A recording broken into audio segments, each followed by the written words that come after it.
इस वीडियो में हम लोग पढ़ेंगे सॉल्युबिलिटी के बारे में।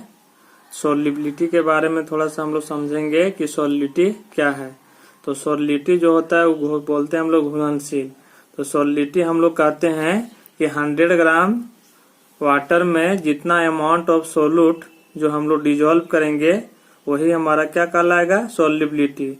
और वो जो सॉल्यूशन बनाता है वो कैसा सॉल्यूशन बनाता है, सैचुरेटेड सॉल्यूशन बनाता है एक दिया हुआ टेम्परेचर में, मतलब एक कांस्टेंट टेम्परेचर में, गिवन टेम्परेचर में, एक खास टेम्परेचर में। तो 100 ग्राम सॉल्वेंट या तो बोल सकते हैं वाटर, या तो 100 ग्राम लिक्विड में जितना अमाउंट ऑफ सॉल्यूट को हम लोग क्या करते हैं, घुलाते हैं, वही हमारा कहलाता है सॉल्युबिलिटी। तो इसका डिफिनेशन हम लोग देखेंगे। The amount of solute, the amount of solute which can be dissolved in 100 gram of a solvent at a given temperature forming a saturated solution is called the solubility of that solute in given solvent at a specified temperature।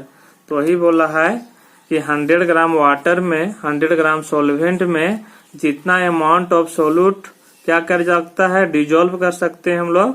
100 gram solvent में जितना amount of solute क्या कर सकते हैं, dissolve कर सकते हैं किसी दिया हुआ टेम्परेचर में। और वो जो हमारा फॉर्मिंग है सैचुरेटेड सॉल्यूशन, वो सॉल्यूशन कैसा बनाता है, सैचुरेटेड सॉल्यूशन।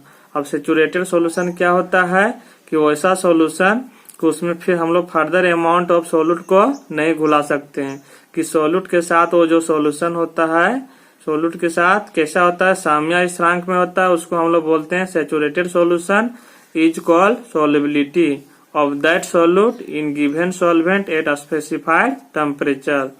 तो हम लोग सॉल्युबिलिटी में सिंपल तरीका से बोल सकते हैं कि 100 ग्राम सॉल्वेंट में जितना अमाउंट ऑफ सोल्यूट हम लोग घुला सकते हैं किसी दिया हुआ टेम्परेचर में, और वो जो सॉल्यूशन बनाएगा हमारा सैचुरेटेड सॉल्यूशन बनाएगा, उसी को हम लोग बोलते हैं solubility of solute at a given temperature. क्या बोलते हैं, solubility of solute of that solute in a given solvent at specified temperature. जैसे हम लोग देखते हैं एग्जांपल में इसमें कि जो इसमें होता है, मान लीजिए हम लोग की एक बीकर लिए हम लोग, इसमें वाटर ले लिए हैं, और वाटर ले लिए हम लोग 100 ग्राम सॉल्वेंट माने हैं इसको, और इसमें टेम्परेचर है 25 डिग्री सेल्सियस, और इसमें हम लोग NaCl घुला रहे हैं।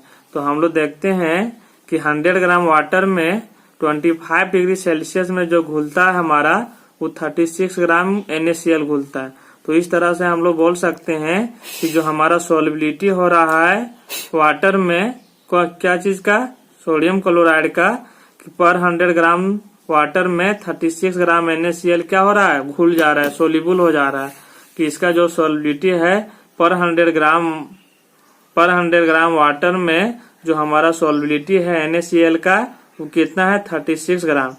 टेम्परेचर इसका कितना है, 25 डिग्री सेल्सियस में 100 ग्राम वाटर में 36 ग्राम NaCl क्या होता है, सोल्यूबल हो जाता है। क्या होता है, सोल्यूबल हो जाता है।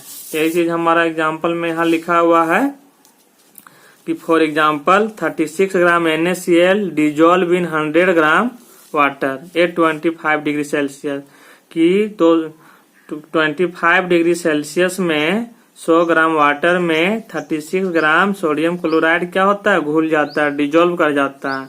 एंड thus इस प्रकार से हम लोग बोल सकते हैं कि the solubility of NaCl in water at 25 degree Celsius is 36 ग्राम पर 100 ग्राम ऑफ वाटर। कि पर 100 ग्राम ऑफ वाटर वो जो होता है 36 ग्राम NaCl घुल जाता है कितना टेम्परेचर में, 25 डिग्री टेम्परेचर में। अब इसमें हम लोग ये नंबर में देखेंगे कि सॉल्युबिलिटी ऑफ सोल्यूट जो सॉलिड होता है, सोल्यूट कैसा होगा, सॉलिड इन ए लिक्विड। कि जब हम लोग सॉल्युबिलिटी करेंगे कोई सॉलिड को लिक्विड में घोलेंगे तो इसमें हमारा कैसे क्या इफेक्ट पड़ेगा, कौन सा फैक्टर।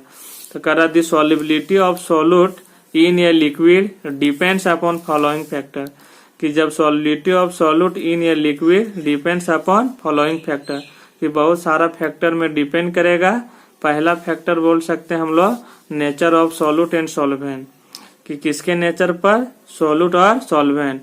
इसमें जो हम लोग देखेंगे सोल्यूट और सॉल्वेंट के नेचर, मतलब कहने का मतलब हुआ कि सोल्यूट यदि हमारा पोलर है तो सॉल्वेंट हमारा पोलर होना चाहिए, तब ज्यादा सॉल्युबिलिटी होगा। यदि सोल्यूट हमारा नॉन पोलर है तो सॉल्वेंट भी हमारा नॉन पोलर होना चाहिए, तो ज्यादा सोल्यूबल होगा।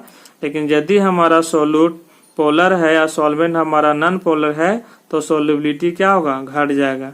तो इसमें बोला है like dissolve like. Like dissolve like का मतलब हुआ, इट मीन्स इसका मतलब हुआ कि ये polar solute dissolve in polar solvent, कि पोलर सोल्यूट को हम लोग पोलर सॉल्वेंट में घुलाएंगे वाइल, जबकि non polar solute dissolve in non polar solvent, कि नॉन पोलर सोल्यूट हम लोग नॉन पोलर सॉल्वेंट में घुलाएंगे। और इसमें हम लोग देखेंगे कुछ एग्जाम्पल से लेके हम लोग कि जो NaCl जो हमारा पोलर सोल्यूट है, आयन में टूटा Na+Cl-, वाटर जो हमारा पोलर सॉल्वेंट है, बेंजीन है नॉन पोलर सॉल्वेंट है, और नेप्थिलीन जो हमारा है वो नॉन पोलर सोल्यूट है। तो यदि हम लोग NaCl को वाटर में घुलाएंगे तो ज्यादा घुलेगा, सोलिबिलिटी ज्यादा होगा। लेकिन NaCl को यदि हम लोग बेंजीन में घुलाएंगे तो ये नहीं घुलेगा, इनसोल्यूबल होगा, ना के बराबर घुलेगा। लेकिन यही चीज यदि हम लोग बेंजीन नेप्थिलीन को बेंजीन में घुलाएंगे तो ज्यादा सोल्यूबल होगा। दोनों non polar solvent non polar solute है। लेकिन यदि हम लोग नेप्थिलीन को वाटर में घुलाएंगे तो इनसोल्यूबल होगा। इसके कहने का मतलब हुआ कि पोलर पोलर में घुलेगा, नॉन पोलर में घुलेगा। वही चीज यहाँ एग्जाम्पल में लिखा हुआ है कि फॉर एग्जाम्पल NaCl, ये पोलर सोल्यूट, हमारा NaCl क्या है, पोलर सोल्यूट है, is highly soluble in water. वो हाईली सोल्यूबल है, मतलब ज्यादा सोल्यूबल है किसमें, वाटर। और वाटर क्या हमारा, ये पोलर सॉल्वेंट है, कि यदि पोलर को पोलर में घुलाएंगे तो ज्यादा घुलेगा, बट इनसोल्यूबल इन बेंजीन। लेकिन बेंजीन में ये हमारा सोल्यूबल नहीं है, कौन, NaCl जो है हमारा बेंजीन में सोल्यूबल नहीं है। क्यों, कि ये नॉन पोलर सॉल्वेंट है। बेंजीन हमारा क्या है, नॉन पोलर सॉल्वेंट है, इसलिए ये सोल्यूबल नहीं होता है इसमें। इसी में आगे हम लोग देखेंगे कि नेप्थिलीन, ये नॉन पोलर सोल्यूट, नेप्थिलीन हमारा क्या है, नॉन पोलर सोल्यूट है, is highly soluble in benzene. जो हमारा क्या होता है, हाईली सोल्यूबल होता है किसमें, बेंजीन में, क्योंकि ये पोलर सोल्यूट, ये पोलर सॉल्वेंट है, बट इनसोल्यूबल इन वाटर। लेकिन ये हमारा ये क्या है, इनसोल्यूबल इन किसमें है, वाटर में। तो ये हमारा क्या है, ये पोलर सॉल्वेंट। तो यहाँ पर हम लोग देखें, यदि पोलर सोल्यूट को पोलर सॉल्वेंट में घुलाएंगे तो ज्यादा घुलेगा, किसके तुलना में, नॉन पोलर सॉल्वेंट के तुलना में। लेकिन नॉन पोलर सोल्यूट हम लोग यदि घुलाएंगे नॉन पोलर सॉल्वेंट में तो ज्यादा घुलेगा, किसके तुलना में, पोलर सॉल्वेंट में। अब इसका जो दूसरा फैक्टर है वो टेम्परेचर पर डिपेंड करता है। तो टेम्परेचर पर डिपेंड करता है, उसके बारे में हम लोग देखेंगे कि व्हेन ये सॉलिड इज डिजोल्व इन ये लिक्विड सॉल्वेंट, कि जब हम कोई सॉलिड को डिजोल्व करते हैं, घुलाते हैं किस में, लिक्विड सॉल्वेंट में, आइदर हीटिंग इफेक्ट। हम लोग थर्मोडायनेमिक में दो टाइप का रिएक्शन पढ़े हैं, एक होता है एक्सोथर्मिक रिएक्शन और एक होता है एंडोथर्मिक रिएक्शन।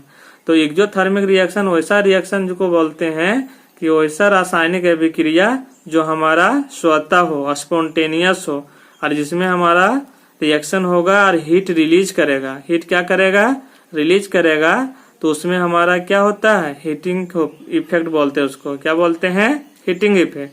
कि कोई रासायनिक अभिक्रिया स्वतः होता है और उसमें हमारा हीट निकलता है, ऊर्जा निकलता है, तो उसको बोलते हैं हम लोग एक्सोथर्मिक रिएक्शन, और उसको बोलते हैं हम लोग हीटिंग इफेक्ट। और उसमें जो होगा इंथैल्पी चेंज जो होगा हमारा नेगेटिव होता है। लेकिन एंडोथर्मिक रिएक्शन में जो होता है कि कोई भी केमिकल रिएक्शन हम लोग कराते हैं तो स्वतः केमिकल रिएक्शन नहीं होगा, उसमें हीट एब्जॉर्ब करेगा। तो हम लोग उसमें ऊर्जा लगाना पड़ता है तब केमिकल रिएक्शन होता है। तो उसमें बोलते हैं हम लोग कूलिंग इफेक्ट है, उसको क्या बोला जाता है, कूलिंग इफेक्ट। वही चीज यहाँ पर बोला गया है, यहाँ बताया गया है कि व्हेन ये solid is dissolve in liquid solvent, कि जब कोई सॉलिड को हम लोग लिक्विड सॉल्वेंट में घुलाते हैं तो आइदर हीटिंग इफेक्ट कहने का मतलब हुआ कि ये जो हमारा इंडिकेट कर रहा है एक्सोथर्मिक रिएक्शन। और एक्सोथर्मिक रिएक्शन में जो होता है हीट रिलीज करता है, हीट क्या करता है, रिलीज करता है। जब हीट रिलीज करेगा और स्टैंडर्ड इंथैल्पी ऑफ सॉल्यूशन हमारा क्या होगा, नेगेटिव होता है। वही चीज यहाँ ब्रैकेट में दिया गया, इसको हम लोग पढ़ेंगे change in standard enthalpy of solution बराबर नेगेटिव। इसको फिर से हम लोग देखेंगे कि change in standard enthalpy of solution equal to negative होता है इज रिलीज। तो इसमें वही चीज बोला कि एनर्जी क्या करेगा, रिलीज कर रहा है, मतलब वही नेगेटिव साइन दिखाता है कि रिलीज करता है। और कूलिंग इफेक्ट के मतलब हुआ कि जो हमारा रासायनिक अभिक्रिया होगा, केमिकल रिएक्शन जो होगा इंडोथर्मिक होगा। और इंडोथर्मिक में होता है कि हीट को एब्जॉर्ब कराते हैं तभी रिएक्शन होता है।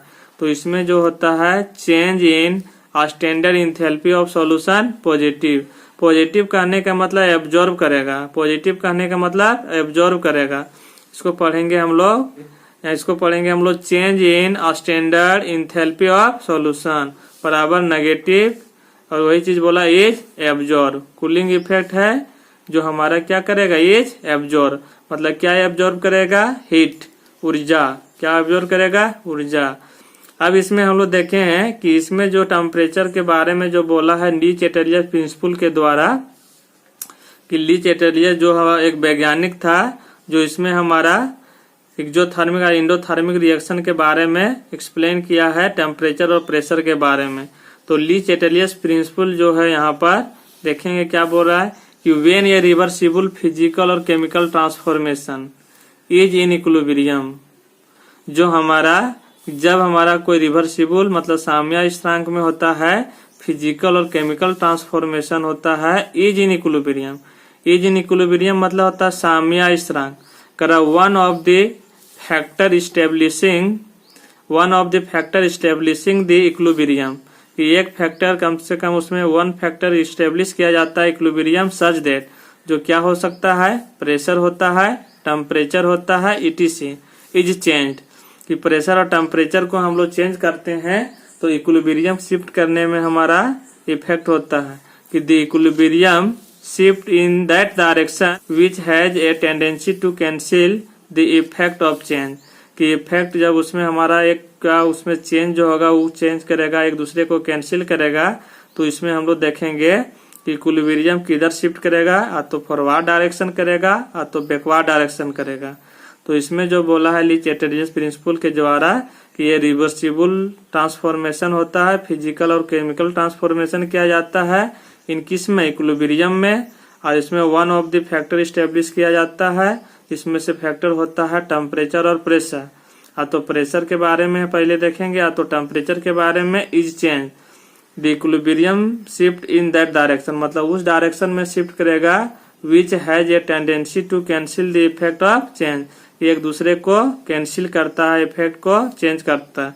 जैसे कोई हम लोग केमिकल रिएक्शन लेते हैं और एक जो थर्मिक रिएक्शन होता है और उसमें एनर्जी हमारा स्वतः निकल रहा है, तो उसमें यदि हम लोग टेम्परेचर लगाते हैं तो टेम्परेचर का जरूरत नहीं है। उस रिएक्शन में यदि हम लोग टेम्परेचर देंगे तो रिएक्शन जो हमारा फॉरवर्ड की ओर होता है वो बैकवर्ड की ओर हो जाएगा। क्या हो जाएगा, बैकवर्ड की ओर हो जाएगा। लेकिन यदि हमारा वही कोई इंडोथर्मिक रिएक्शन हो तो हम लोग वहाँ टेम्परेचर देंगे तब रिएक्शन हमारा पॉसिबल होगा, और उस केस में वो हमारा फॉरवर्ड डायरेक्शन में होगा।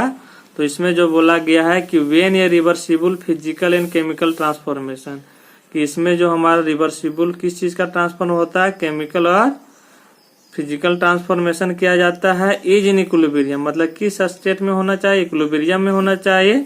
करा one of the factor establishing, इसमें एक फैक्टर स्टेब्लिश किया जाता है the equilibrium such that pressure हुआ तो टेम्परेचर etc, तो प्रेशर के बारे में एक्सप्लेन किया जाता है तो टेम्परेचर के बारे में। तो अभी हम लोग क्या देख रहे हैं, टेम्परेचर के बारे में। इज चेंज, और उसमें क्या होता है, चेंज होता है the equilibrium shift in that direction, मतलब उस डायरेक्शन में शिफ्ट करेगा which has a tendency to cancel the effect of change, कि एक दूसरे में जिसमें कैंसिल करेगा उस डायरेक्शन में हमारा शिफ्ट करेगा। इसका एक्सप्लेनेशन हम लोग नेक्स्ट वीडियो में देखेंगे। Thank you.